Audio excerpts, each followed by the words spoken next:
Bangladesh football ফেডারেশনের সহসভাপতি ফাহাদ করিমের একটা ইন্টারভিউ দেখছিলাম।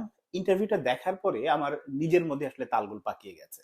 আমি বুঝতে পারিনি উনি কি বোঝাতে চেয়েছেন, কি বলতে চেয়েছেন আমি বুঝিনি। আপনারা বুঝেছেন কিনা জানি না।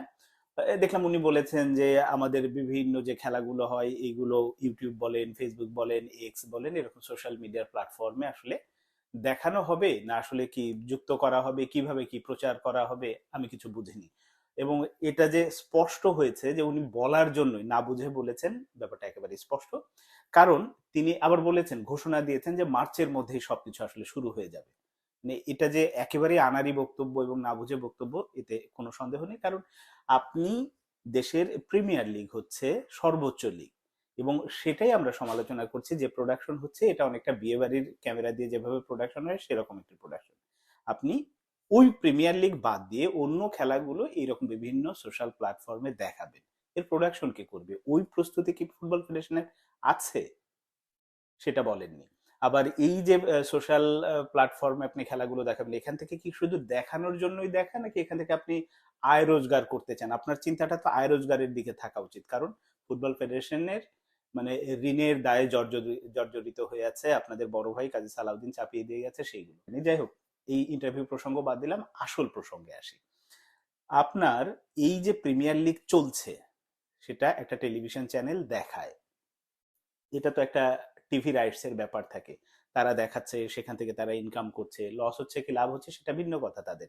কিন্তু ফুটবল ফেডারেশন যখন একটা টেলিভিশন চ্যানেলের উপরে ছেড়ে দিচ্ছে, তারা যখন প্রোডাকশন করছে, তার মানে আপনি এই রাইটসটা বিক্রি করছেন। তো ওই টেলিভিশন চ্যানেলের সঙ্গে কি ফুটবল ফেডারেশনের কোনো চুক্তি আছে? এখান থেকে কি কোনো ফুটবল ফেডারেশন আয় করে, টাকা পায়? আমার জানা মতে ফুটবল ফেডারেশনের এখন পর্যন্ত ওইরকম কোনো চুক্তি নেই। এর আগে হয়েছিল দু একটি চুক্তি। আমরা বঙ্গবন্ধু গোল্ড কাপ যখন হয়, তখন বোধহয় চ্যানেল 9 এর সঙ্গে চুক্তি হয়েছিল, এবং তখনও সম্ভবত ফাহাদ করিম সাহেব মানে মধ্যস্থতাকারী হিসেবে, মানে তার প্রতিষ্ঠান যেটা কে স্পোর্টস আছে, এটা মধ্যস্থতাকারী হিসেবে তিনি যে কমিশন পান ওইটার বিনিময়ে কাজটি করেছিলেন, এবং তিনিও বোধহয় এখনো ফুটবল ফেডারেশনের কাছে টাকা পান ওই সব বাবদ। তো ফুটবল ফেডারেশনের এখন যেহেতু আপনি দায়িত্বশীল চেয়ারে বসে আছেন, যখন এই কাজগুলো করবেন আসলে ফুটবল ফেডারেশন সেখান থেকে আয় রোজগার হচ্ছে কিনা, টাকা পাচ্ছে কিনা সেই ব্যাপারটা দেখা উচিত। সেটা কিন্তু মানে কখনোই মুখ ফুটে তিনি বলছেন না। তাহলে কিসের ভিত্তিতে আসলে ওই চ্যানেলটি এই খেলাগুলো দেখাচ্ছে? অথচ খুব বেশি দূরে দেওয়ার দরকার নেই। আপনি ক্রিকেট বোর্ডের দিকে তাকান। মানে শুধু বাংলাদেশ ক্রিকেট বোর্ড না, দুনিয়ার যে কোনো ক্রিকেট বোর্ড বলেন, যে কোনো খেলার বলেন, আয়ের মূল উৎসটা থাকে হচ্ছে সম্প্রচার সত্ত্ব বিক্রি থেকে যে টাকাটা আসে, এটাই তাদের সবচেয়ে বড় আয়ের উৎস। যেটা বলছিলাম যে ক্রিকেট বোর্ড শুধুমাত্র জাতীয় দলের খেলা বা মেয়েদের খেলা, ছেলেদের খেলা এরকম নয়। এই যে লিগ পর্যায়ের যে বিভিন্ন খেলাগুলো হয়, বিপিএল তো বাদই দিলাম, বিপিএল অন্যতম আর একটা বড় উৎস।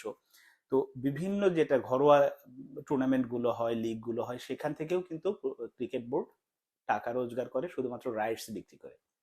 ফুটবল ফেডারেশনের ওই স্ট্রাকচারই নেই, বা ফাহাদ করিমের ওই ক্যাপাবিলিটি তার প্রতিষ্ঠানের, তার ব্যক্তিগত যে ব্যবসা আছে সেখানে তার ক্যাপাবিলিটি আছে। ওই পথে যদি ফাহাদ করিম না হাঁটেন, শুধুমাত্র ইন্টারভিউ দেওয়ার জন্য, টেলিভিশনের সামনে কথা বলার জন্য, ক্যামেরার সামনে কথা বলার জন্যই কথা বলা, এইগুলো, এই আজাইরা ইন্টারভিউ না দিয়ে আসল কাজটা করুন, তাহলে কাজ হবে।